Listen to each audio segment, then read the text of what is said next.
Amali Kumalo hurried through the hallway of the exclusive, private, very expensive extended care facility where she worked as a nurse. She was in a near panic because she could not find her phone, and like any modern woman, she felt lost without it. It was a small nursing home, and she was being paid very, very well to look after only one patient. The extra money was badly needed, so she was extremely diligent. She stayed close to her patient, leaving only to go to the lunchroom, the lounge, or on small errands, like getting supplies from storage. So there were only a few places Amale might have left her phone. She had checked the nurse's lounge, a room where she spent her time between checkups, since her patient was stable and non-responsive. The phone was not there. She was now quite sure she must have left her phone in her patient's room.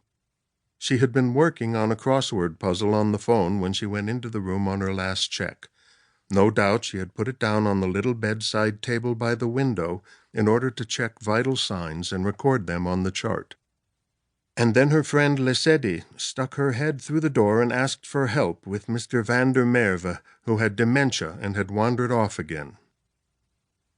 Amale had rushed out to help, and Mr. van der Merwe had been surprisingly elusive for an old man.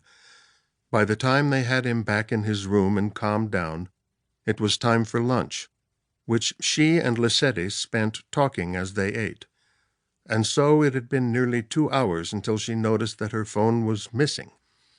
If she had left it there, on the little table by the window, in 2 hours the sun had moved across the sky, of course, just enough so that the light would be pouring through the window of her patient's room, and it would be shining its intense heat and light on the small table by the window.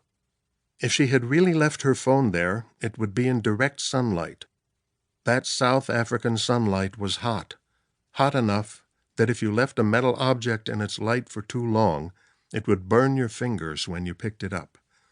If you left electronic devices in that kind of heat, it could be fatal to the circuits. As she raced into the room, the sun was pouring in through the curtained window as if it had been released from a large dam.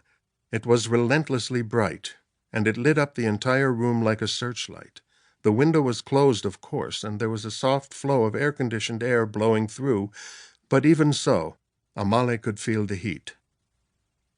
The phone was there on the table by the window, in the full glare of the sunlight.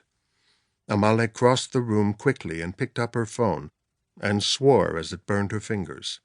She hurriedly wrapped it in the hem of her scrub shirt, a pale lavender today. She juggled it clumsily for a moment, found a secure grip that was not too hot to hold, and breathlessly touched the screen.